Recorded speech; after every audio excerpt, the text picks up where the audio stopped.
On this first problem, they've asked us to show the sign chart for the first derivative. So first of all, you'll notice that there is a change from the increasing to the decreasing at -5. So we need to show -5 on that sign chart. All right, so as I start at -infinity, the graph is increasing from -infinity up to the value of -5. So on the sign chart, that means that all of the derivative values would be positive. And then from -5 to positive infinity, we see that this particular graph is decreasing. So that means all of the derivative values would be negative. Now, at the value of -5 itself, when there is a sharp point like we're seeing here, where it changes like that, then what that's going to mean is that there is no derivative there. So if it is a sharp point, there is not going to be a derivative there. On the other hand, I've added an extra graph here just to show the difference. So again, the break from increasing to decreasing is at -5, and this graph is increasing just like the other one was, up to -5. It is decreasing to the right of -5, but at -5 there is not a sharp point. So you could actually draw a tangent line through that point, and the derivative of that, or the slope of that tangent line, would be 0.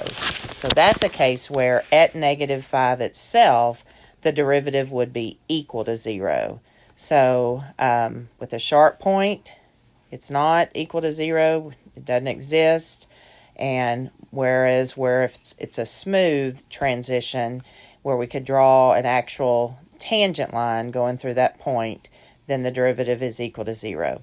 So on the next one, they're asking me just to find intervals where it's increasing, decreasing, and then a min or max value. So to start with, we've got to find the actual derivative, and this is going to involve us looking at the rule for derivative of a product. So this is one term, and it is being multiplied by a second term, so that's why it's the product rule. So we take the derivative of the first term, so the derivative of x is just a 1. Oops, let me get back to a pen. Derivative of x is just 1, and then times the second term as is, and then we say plus, and then we just leave the first term as is, and we multiply by the derivative of the second term. So on the second term, when you derive e to a power, you get e to the power, and then the chain rule says you then multiply by the derivative of that power. So when I look at that power, the derivative of -9x would be a -9.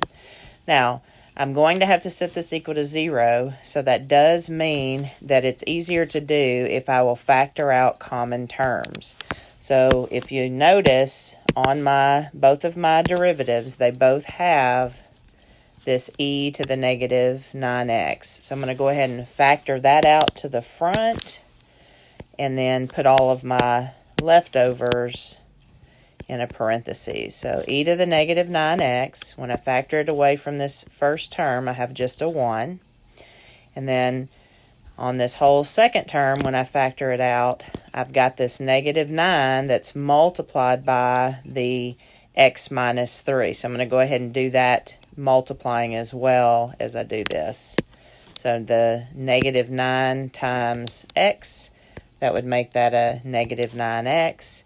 And then the -9 times -3 would make that a plus 27. And then, of course, we can go ahead and simplify that. So I end up with a -9x plus 28. Okay, so we're setting that derivative equal to 0 so we can find our critical values.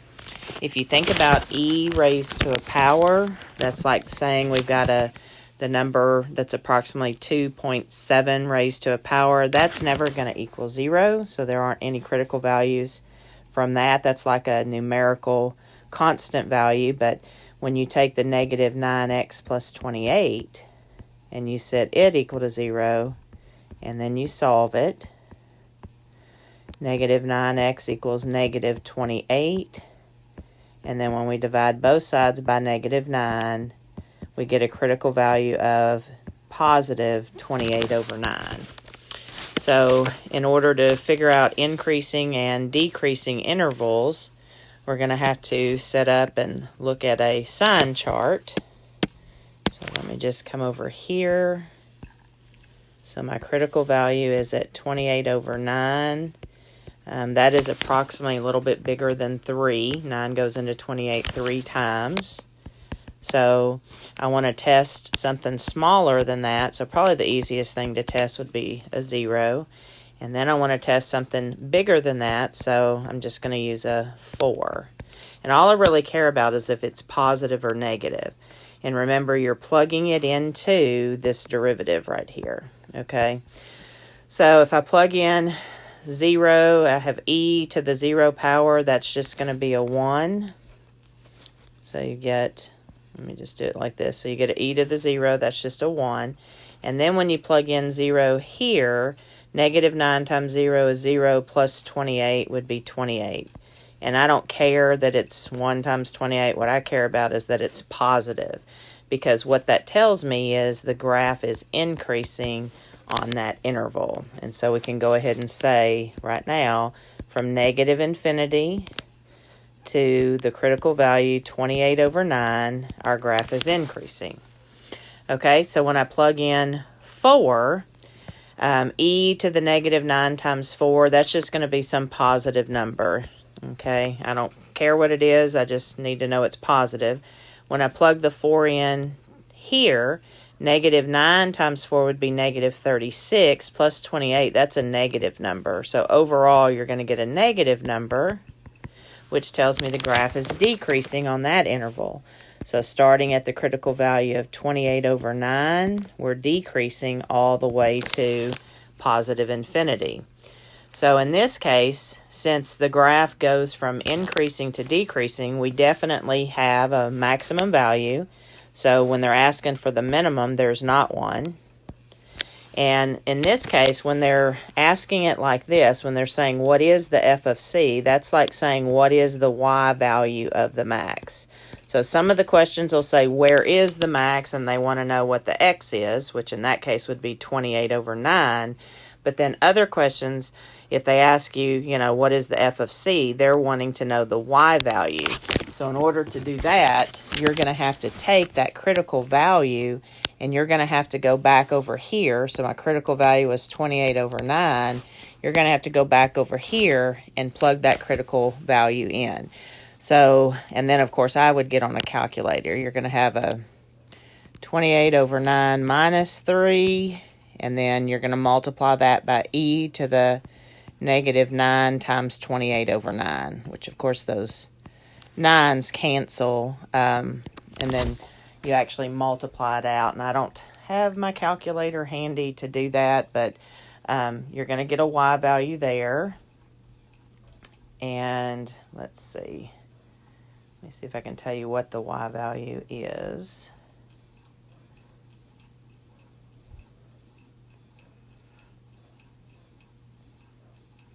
Okay, it's going to be very close to 0. So it's so close to 0 that by the time you do 4 decimal places, we just end up saying that it is 0.